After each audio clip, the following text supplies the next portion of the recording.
Du 15e, le codex Wallerstein.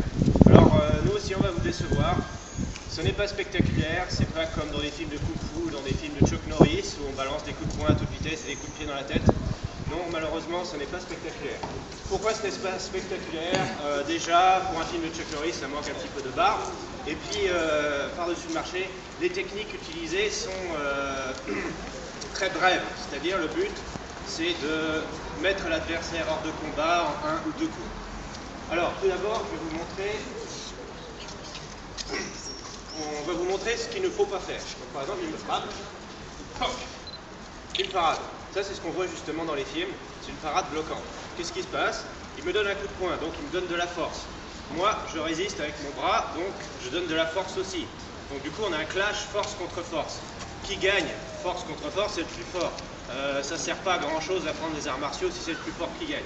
Donc il y a d'autres solutions plus efficaces et plus intéressantes. Par exemple,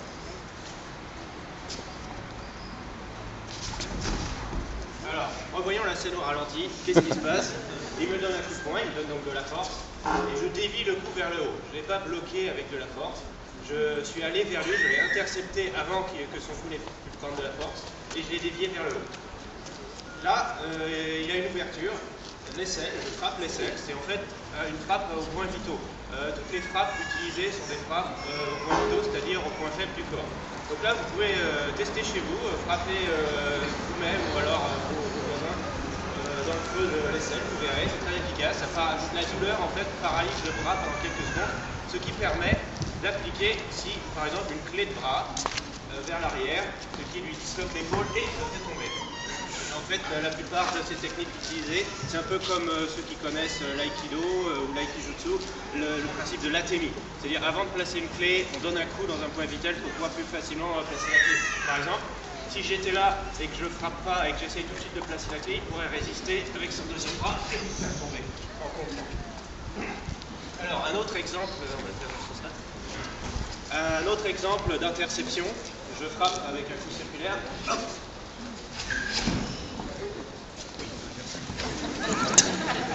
Qu'est-ce qui s'est passé ici? J'ai donné un coup circulaire qui s'est inséré dans mon cou. D'ailleurs là vous voyez, il y a une différence de taille entre nous deux. Et là en fait, il a profité du fait qu'il s'est servi de mon allonge contre moi. En fait là, je suis gêné, alors que là, il est en position parfaite pour me frapper. C'est un peu comme un cross-counter en boxe, sauf que la différence, il ne me frappe pas la mâchoire, il me frappe la gorge. La gorge, c'est aussi un point vital, vous vous en doutez. Ça, n'essayez pas chez vous par contre.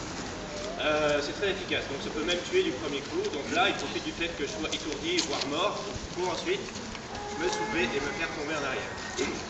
Donc là, ça c'était deux exemples d'interception, c'est-à-dire je vais sur son cou avant qu'il prenne de la force.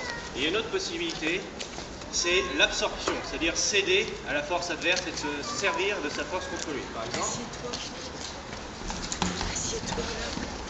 Alors qu'est-ce qui se passe ici?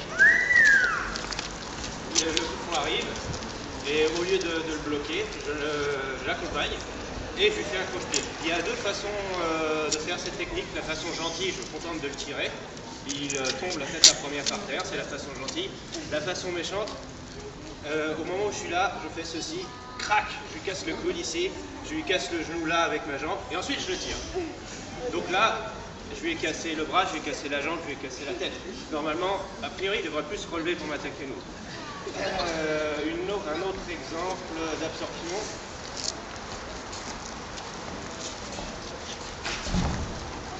Ce qui s'est passé ici, je lui ai donné un coup de poing, il a cédé comme ceci. Remarquez qu'il a fait un mouvement comme ceci, c'est-à-dire il s'est recoiffé. Donc si vous vous faites agresser dans la rue, vous vous recoiffez, c'est une défense infaillible. Donc je frappe, hop, il se recoiffe, il m'attrape le coude, il peut se tourner dans ce sens-là pour me casser le coude. Et ensuite, il me donne un coup ici. Dans le manuel allemand, ce coup s'appelle Mordstoß, ce qui veut dire coup mortel, tout est dans le titre. C'est en fait une sorte de massage cardiaque un peu brutal qui, au lieu de redémarrer le cœur, ça l'arrête.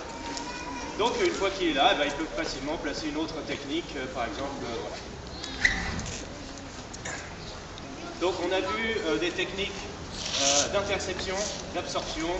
Il y a également une autre possibilité, c'est en fait le bras qui arrive vers vous pour vous frapper, c'est le bras lui-même est une cible. Par exemple, on peut frapper l'intérieur du poignet, ça vous pouvez tester aussi. Vous donner un grand coup sec sur le poignet, vous verrez, ça fait très mal dans tout le nerf.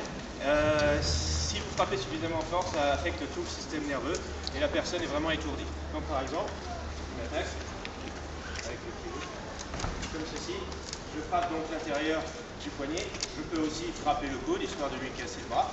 Et ensuite, je suis en position favorable pour faire une technique de ce genre-là pour l'amener au sol et puis le finir. Un autre exemple du même type que Yves va faire.